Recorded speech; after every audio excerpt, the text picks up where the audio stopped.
Hey everyone, it's Zack Beck. The 2020 election has now arrived, and millions of voters are going to decide who the next president of the United States is going to be. Will it be former Vice President Joe Biden or current President Donald Trump? This election is coming in the midst of a pandemic and on the heels of an economic recession where millions of Americans are out of work and are uncertain about their futures from a financial perspective. And we might not even know what is going to happen on election night itself. Will we see a blue wave? Will we see a red mirage? Or will we see something completely different? And what I want to do is break down in detail what this could mean for you and myself depending upon what happens on election night. Because what we'll find is that most governments take their time to count their ballots, and legally they have more time to actually display those results. And given my experience serving in government as a city clerk, I've spent a lot of time in detail understanding how the electoral process works behind the scenes. So what I want to do in this video is break this down in detail so that you and I can be well-informed voters on election night, so that we will know what's happening, and moving forward we can plan accordingly. So let's jump into it right now.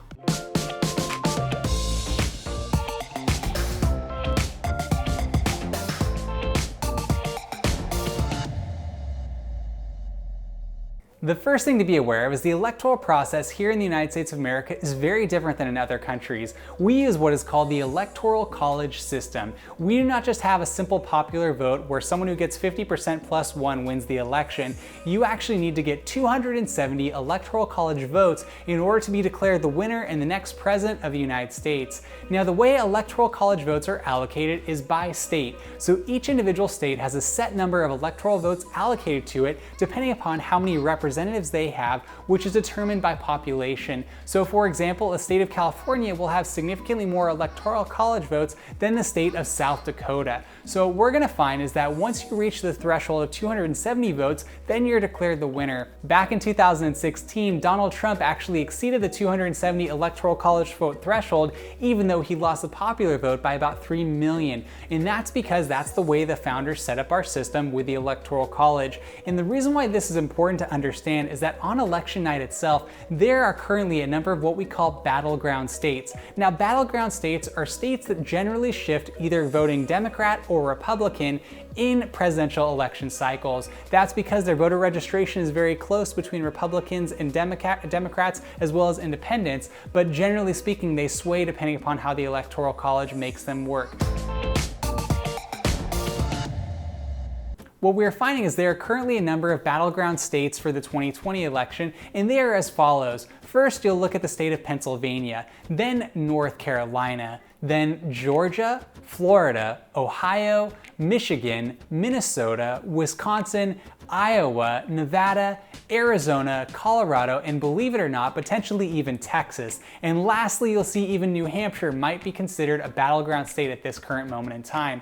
So what this means is that depending upon how that vote goes in those particular states really will determine who the next president is going to be, because there are a number of states that are going to automatically vote Republican and a number of states that are going to vote Democrat. For example, in almost every presidential election since they were incorporated into the United States of America, Alaska votes Republican and Hawaii votes Democrat. Similarly, California very often votes Democrat, and then other states such as Louisiana or Oklahoma generally vote Republican. So it's just going to depend upon what area of the country you're in, and we understand that's because they have different frame of reference, different experiences, different lifestyles in all those states. And one isn't good or bad, it's just different. So our state has a reflection of that. Now, what is going to happen on election night is that right now, millions of voters have already cast their ballots by mail due to the pandemic. Now, this has allowed people to be able to vote safely without having to risk going to the polls. Generally, what we're seeing is the proportion of people who are voting by mail are generally more Democratic voters, whereas people who are planning to go to the polls on election day are generally more Republican-leaning voters. So right now, we might have a significant influx of vote by mail that is Democrat, but a significant amount of voters on the election day who are Republican. Generally speaking, those who vote on election day get counted more quickly than those who voted by mail. And because of this, what potentially could happen on election night is what's called a red mirage, meaning that a lot of these states will appear to show the Republican candidate, Donald Trump, winning without counting all of the mail-in ballots that have been thrown in with the Democratic candidate, Joe Biden, on that ballot. And what we could potentially see is certain states going in that direction that actually might end up trending towards the Democrat or might remain Republican. We don't know what's going to happen, but we might see inflated numbers on election night. So my encouragement encouragement to you is that on election night itself, really take into consideration that we want to make sure that all of the ballots are counted, whether they are in person or via mail, and that way we know who the clear winner is once the election is over with. Now, bearing in mind, various counties have different rules and regulations. In the county that I live in, which is San Diego County, I serve as a city clerk of the city of Escondido, and we have to make sure that the county registrar counts all of the ballots, both in-person ballots and those who have voted by mail. They have 30 days after the election to make sure everything is counted and the election results are certified. There is no legal requirement right now in the United States that the winner has to be declared on election night. That is more of a media-driven narrative where we have to have an individual have a concession call and then the other individual gives a great speech. That is not required when it comes to the actual system we have in place. Therefore, we just need to make sure we wait until all the ballots have been counted before we know who the next president is going to be. Once again, it doesn't come from my perspective. I'm not trying to tell you that either Joe Biden or Donald Trump will be elected. I just want you to understand the process by which they have to go through in order for them to understand where these results will come from. As previously mentioned, the Electoral College is what is going to determine who the next president of the United States is going to be. So it's very important for us to understand it's not just a simple majority of the vote who's going to determine that. It depends upon how we break this down via the Electoral College. So no matter what state you live in, no matter what your political preference is, my encouragement to you is to make sure that you vote. If you already voted by mail, way to go, congratulations. I think that's a great thing to do. But if you make sure that you get out there and vote on election day, I think that is a greatly important thing for you to do, and it's part of our civic duty here in the United States of America. I know it's really difficult to think, how could something I do for a federal election actually impact my life? But if you've spent any time watching the videos I put together, you will know that policy that comes from Washington, D.C. directly impacts how your investments are going to do, directly impacts your ability to retire at a certain time in your life, directly impacts a lot of variables in your life that actually determine your overall quality of life. Furthermore, if you go down the ballot, down to your state representatives and even your local elected officials in your city, that impacts your police departments, your fire departments, how well your streets are paved, what kind of services are provided, and all of that kind of stuff. So I think it's super important that you're involved and actively engaged, no matter if you're a Republican, a Democrat, independent, or something else. So my encouragement is that on election night itself, we might not know who the clear winner of the election is going to be, but I believe it's important for us to remain actively engaged and to be voting on election day. Lastly, you hear me talk about finances all the time on this channel, and what we find is that it's important to have our personal finances in order for us to chart our own path moving forward for our lives. And I know it can be a little bit volatile right now with the way the stock market is going because of the uncertainty associated with the election.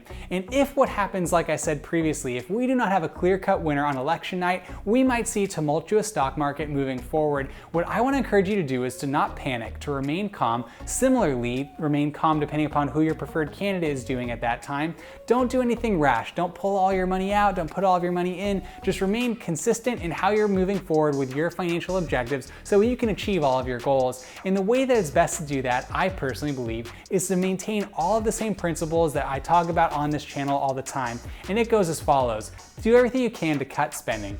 Do everything you can to save money in other areas of your life. Furthermore, avoid lifestyle inflation, avoid debt, and do everything you can to invest in areas that you fully understand. I personally like to use index funds because they're passive, automated, and have a great track record. You choose whatever direction you want to go in, and if you do want to get into stock market investing, whether that's through individual stocks or doing it via index funds, feel free to check out the links I put in the description for Robinhood, WeBull, and Wealthfront. Whatever you prefer, feel free to check those out. But back to the political portion of this, I think it is very important that no matter what happens on election night, that you remain calm, that you remain consistent in your approach and your philosophy for your finances and how you approach every single day. So I hope that this election goes well. I hope that our country gets through this properly. And I know that when we have well-informed individuals such as yourself doing everything you can to remain calm and cordial and civically minded through this process, I believe that's what helps make our country great. So continue doing that moving forward. With all that being said, I'd like to thank you for watching the video today. If you wouldn't mind, please like the video. It would really help the channel out for the YouTube algorithm, help push this video to other people who might need to hear it. In addition, if you have any questions, please comment down below. I love to interact with you, get to know you, do any research on your behalf so you can make well-informed decisions moving forward.